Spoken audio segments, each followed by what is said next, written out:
हमारे गैस के सिलेंडर सस्ते वाले कहां हैं, पेट्रोल के ईंधन के सस्ते दाम कहां हैं? बाबा जी जरा ये तो बता दीजिए। बाबा जी की अगर हवा टाइट ना हो गई तो मेरा नाम बदल दीजिएगा। यति महाराज से एक सवाल पूछना चाहता हूं कि ब्लॉक प्रमुख के चुनाव में जो उत्तर प्रदेश के अंदर नंगा नाच हो रहा है, हिंदू पुलिस है, हिंदू शासक है, पिटने वाले हिंदू, मारने वाले हिंदू और दंगा करने वाले हिंदू और शासक हिंदू, अब उन हिंदुओं की फिक्र इन बाबा जी को क्यों नहीं हो रही?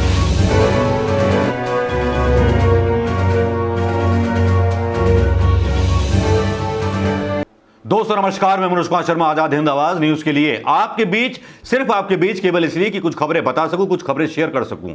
जी हां, आज एक विवादास्पद बयान है जिसके बारे में मीडिया ने आपसे जिक्र नहीं किया होगा, आपसे बताया नहीं होगा और जिसके बारे में जिक्र करना भी जरूरी था, क्योंकि बयान ही ऐसा जहरीला बयान था जो देश में और समाज में जहर घोलता है। वैसे जहर खोलने का ठेका तो भारतीय जनता पार्टी और संघ के लोगों ने जैसे कि सरकार से लिया हुआ है। महंगाई के ऊपर शायद प्रदर्शन ना करें और कोरोना पर हुई मौतों पर शायद कफन ना डालें, लेकिन नफरतें का जहर फैलाने में ये लोग पीछे नहीं रहते। जैसा कि आपको पता होगा, हरियाणा में भी एक राम भक्त ने जाकर के बवाल काटा था, उस वीडियो को भी डाउन कर दिया गया, देर से बहुत सारे टैक्स हटा दिए गए, लेकिन यति महाराज ने फिर एक विवादास्पद बयान दिया है। जी, आज खबरों पर बात करेंगे, यति महाराज पर बात करेंगे राष्ट्रपति, जो हमारे महामहिम राष्ट्रपति हैं रामनाथ कोविंद जी, उनके परिवार के साथ मारपीट हो जाती है दबंगों के द्वारा। और तीसरी खबर है कि भारत की जो है मट्टी खराब हो रही है, भारत की बदनामी हो रही है क्योंकि भारत की संपत्तियां बेची जा रही हैं। आइए शुरुआत करते हैं यति महाराज के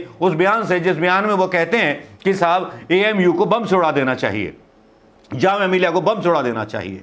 इस तरह के गैर जिम्मेदाराना बयान देकर के वो क्या साबित करना चाहते हैं? और इसी तरह के बयानों पर सोशल मीडिया पर भारतीय जनता पार्टी की सरकार कहती रही है, आईटी मिनिस्टर बार बार कहते रहे कि रोक लगनी चाहिए जहर फैलाने वाले बयानों पर, लेकिन इनके बयान धड़ेआम चलते हैं। सोशल मीडिया का ये खुलेआम उपयोग करते हैं। देवबंद पर भी इनके बार होते हैं, जामिया पर बार होते हैं, एएमयू पर बार होते हैं, जो मुस्लिम संस्थानों से जुड़े हुए चीजें हैं उन पर ये बार होते हैं। लेकिन ये भूल जाते हैं ये लोग कि यहां पर कुछ हिंदू लोग भी पढ़ते हैं, बहुसंख्यक लोग भी यहां पर स्टडी करते हैं।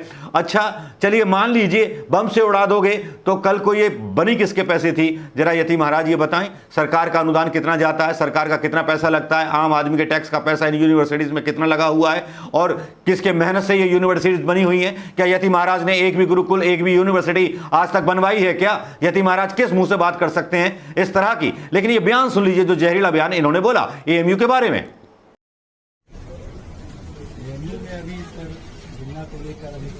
एएमयू को तो बिल्कुल बम डाल के जो है खत्म करना चाहिए। एएमयू को, एएमयू में पहले भी और आज भी एएमयू केवल और केवल वहां देशद्रोही पैदा होते हैं, वहां मानवता विरोधी पैदा होते हैं। ये तो सरकारें कमजोर हैं। अगर किसी दिन कोई मर्द दिल्ली की गद्दी पर बैठा तो सबसे पहले जो चीज खत्म होनी चाहिए वो तो होना चाहिए दारुल उलूम देवबंद, और उसके बाद दूसरी चीज जो खत्म होनी चाहिए वो होनी चाहिए अलीगढ़ मुस्लिम विश्वविद्यालय, और तीसरी चीज जामिया। ये तीनों तो पहले दिन खत्म होनी चाहिए, उसके बाद इस देश का कुछ भला हो सकेगा।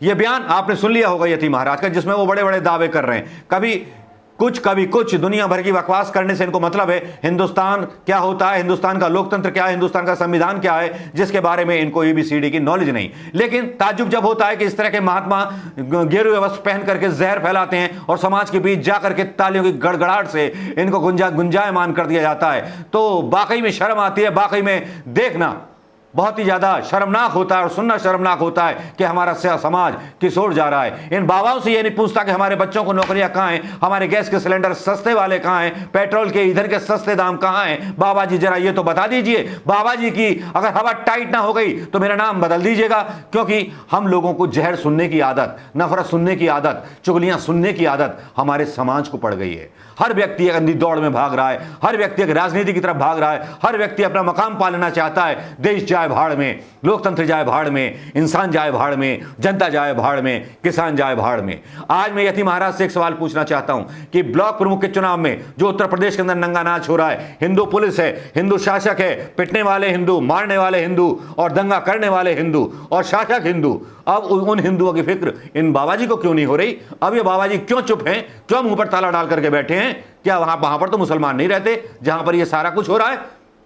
लेकिन यति महाराज इस पर बयान नहीं देंगे। यति महाराज इस पर भी बयान नहीं देंगे जब एक दलित राष्ट्रपति के परिवार वालों को उसके विधुना औरैया में राष्ट्रपति की भतीजी व उसके पुत्र को दबंगों के द्वारा मारपीट कर घायल कर दिया जाता है।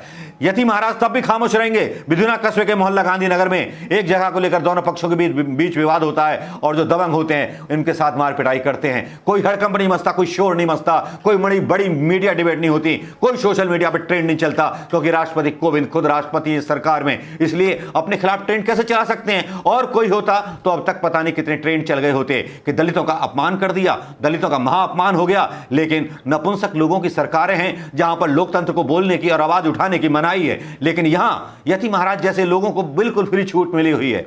लेकिन इस खबर पर भी यति महाराज नहीं बोलेंगे। यति महाराज यह भी सवाल नहीं करेंगे राष्ट्रभक्ति में भारत माता की जय का नारा लगाते हुए, हिंदुत्व का नारा लगाते हुए, विश्व गुरु भारत का नारा लगाते हुए यह भी नहीं पूछेंगे सरकार से ये यति महाराज जो बम लगा करके यूनिवर्सिटीज उड़ाने की बात कर रहे हैं, ये नहीं पूछेंगे केरन एनर्जी विवाद में कंपनी को 12,580 करोड़ रुपए हर्जाने के रूप में सरकार को देने थे, लेकिन उसके एवज में ब्रिटिश कंपनी केरन एनर्जी ने अपने विवाद में फ्रांस के कोर्ट में पेरिस में भारत सरकार की 20 संपत्तियों को जब्त करने का आदेश दिया है, और जिनमें बहुत से फ्लैट हैं। करीब 1.7 अरब डॉलर की ये राशि थी जिसको चुकाना था। लेकिन इस पर यति महाराज क्यों बोलेंगे? यति महाराज का जेब से क्या जाता है? देश की जनता का पैसा है, लुटने दीजिए। पिछली सरकारों ने परिसंपत्तियां बना दी, फ्रांस में, पेरिस में, जगह जगह नायाब फ्लैट तैयार कर दिए। 177 करोड़ रुपए के करीब उनकी जो है कीमत है। लेकिन इनको क्या, मोदी जी को क्या? देश बिके बिक जाए, देश की परिसंपत्तियां बिके बिक जाएं, रेल बेच दी, सब कुछ बेच दिया। अब फ्रांस में भी देश की इतनी बड़ी मतलब वाही होने जा रही है, उस पर इनको घमंड बिल्कुल नहीं होता। इनको शर्म आती है तो एएमयू पर, जामिया मिलिया पर और देवबंद पर वाह वही वाह। कमाल है, कमाल की देशभक्ति है, कमाल का देश प्रेम है। एक बार भारत सरकार से भी पूछ लेते। लेकिन यति महाराज इस बयान में एक चीज ये भी कहते हैं, साथ में कोई मर्द होता प्रधानमंत्री को एक तरह से नामर्द भी बोल देते हैं। वाह भाई वाह, ऐसे महात्मा और ऐसे महात्माओं के बोल, क्या इन पर कोई विश्वास करेगा जो सीधे सीधे प्रधानमंत्री के ऊपर ही उंगलियां उठा देते हैं कि यहां पर कुछ ऐसे प्रधानमंत्री, कुछ ऐसे ताकतवर प्रधानमंत्री। आप खुद सुने होंगे इनके बोल कि किस तरह से जलील करने वाले बोल हैं। लेकिन इन देशभक्तों के बोल इन पर नहीं उठेंगे जो सवाल मैंने उठाए। ये सवाल मेरे यहीं समाप्त होते हैं, लेकिन क्या आपके दिल में सवाल आता है कि इनसे कुछ सवाल किए जाएं? तो कीजिए सवाल, कमेंट करके पूछिए, जवाब मुझसे मैं जवाब दूंगा आपके कमेंट्स का। और इन लोगों से भी सवाल पूछेंगे कि जो कल तक ये बोलते थे दिलीप कुमार साहब के बारे में, बहुत सारी हवाएं उड़ाई गई कि वो अपनी संपत्ति 98 करोड़ मुस्लिम वक्फ बोर्ड को दे के चले गए। उल्टा सीधा बोला गया। अल्ट न्यूज़ ने खुलासा किया। अरे कितनी नफरतें फैलाओगे, कितना झूठ बोलोगे, मरने के बाद तो किसी को तो बख्श दो। कहते हैं ना, तुम तो कबर खोदा से भी गए गुजरे वो जानवर हो जो जानवर मतलब लाशें भी खाता है, लाशों को नोचता है, लाशों पर राजनीति करता है। दोस्तों नमस्कार, जय हिंद। मैं मनोज कुमार शर्मा आता रहूंगा आपके बीच। सब्सक्राइब करना मत भूलिएगा।